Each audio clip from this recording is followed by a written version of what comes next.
दोस्तों नमस्कार।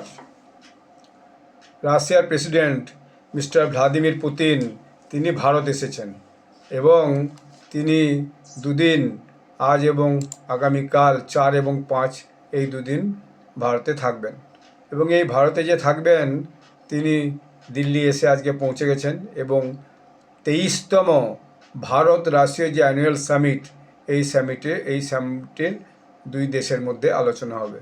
দেখা গেল সকালে ছবি এসেছে, তিনি মিস্টার পুতিনকে রিসিভ করছেন এবং দুজনে হ্যান্ডশেক করছেন এবং দুজনে মিলে ওই যে মিটিং হল আছে সেইখানের দিকে এগোচ্ছেন।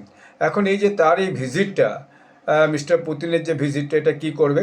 এটা স্ট্রেনদেন ডিফেন্স অ্যান্ড এনার্জিটাইজ, অর্থাৎ ভারতের যে তেল, পেট্রোল, ডিজেল সেটা এবং ডিফেন্স অর্থাৎ যে সৈন্য সামন্ত সংক্রান্ত, মিলিটারি সংক্রান্ত যে যে বিষয়গুলো আছে সেইগুলোর সম্পর্কটা খুবই শীঘ্র করবে।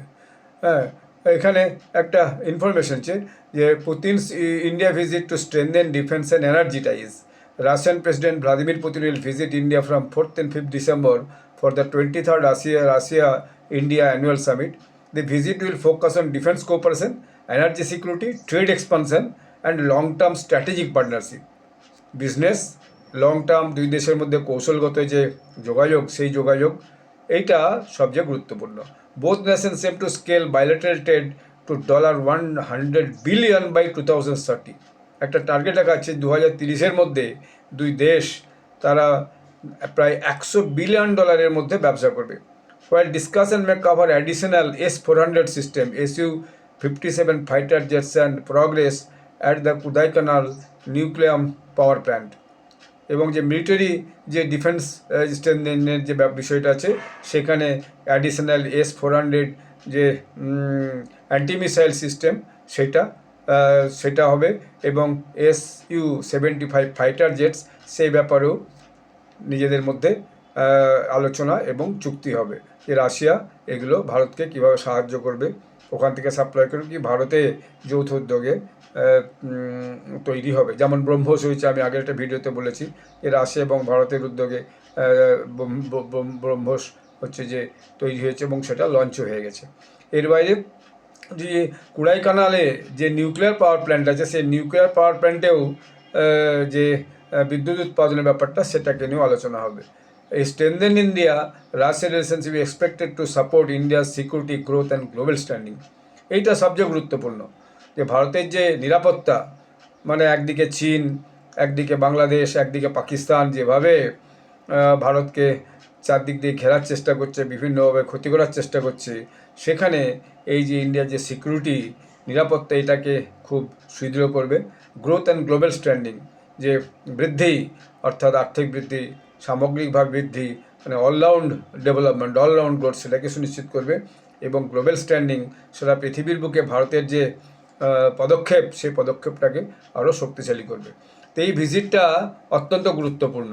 তো এরপরে এই ভিজিটের পর কী কী নতুন নতুন চুক্তি হয় এবং সেটা কিভাবে আগামী দিনে বাস্তবায়িত হবে, তার যে রূপরেখা সেগুলো আগামী দিনে নিশ্চয়ই পাবলিশ হবে, তখন আমি আপনাদেরকে জানাবো, আপডেট দেবো যে কী কী চুক্তিগুলো হলো।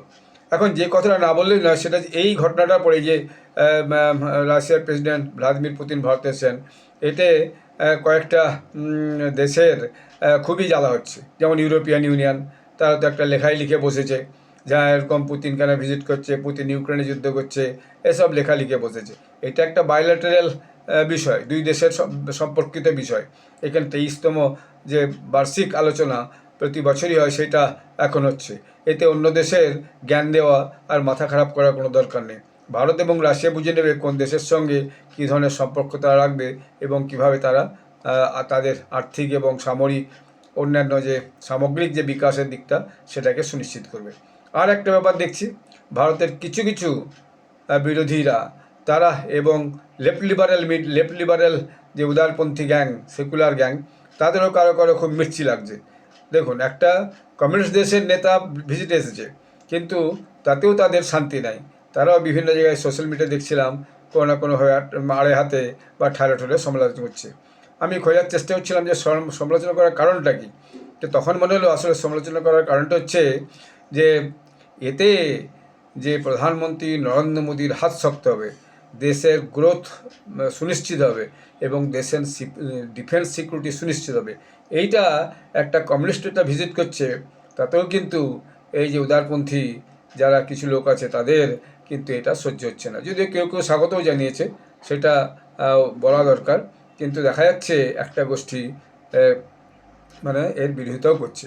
তার মানে দেশের উন্নতি হোক, দেশের মধ্যেই বেশ কিছু মানুষ আছে তারা কিন্তু চায়নি দেশের উন্নতি হোক, বিশ্ববাজারে দেশের একটা স্ট্যান্ডিং তৈরি হোক, বিশ্ববাজারে দেশ আরও বেশি এগিয়ে চলুক এবং অন্যান্য দেশের সঙ্গে পাল্লা দেওয়ার জন্য যা যা প্রয়োজন সেগুলো সুনিশ্চিত করুক।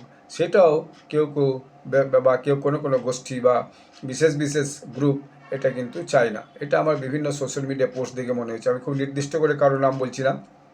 তো আপনারাও সোশ্যাল মিডিয়া যারা অবিরত সার্চ করেন, ফেসবুক, টুইটার, ইনস্টাগ্রাম, তারা দেখতে পাবেন এর নিয়ে সমালোচনা কী হচ্ছে না হচ্ছে, এবং আগামী দিনে আরও হয়তো হবে।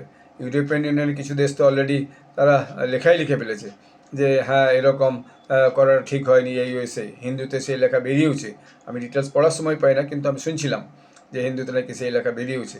তো যাই হোক, আগামী দিনে এই যে দুই দেশের যে 23তম মিটিং, এই মিটিংটা আগামী দিনে ভারতের জন্য খুবই একটা কার্যকরী হবে বলে আমারও মনে হয়। আবার কোনো নতুন ইস্যু নিয়ে আপনাদের কাছে ব্লগ করে জানাবো। আপনারা ভালো থাকবেন, ধন্যবাদ।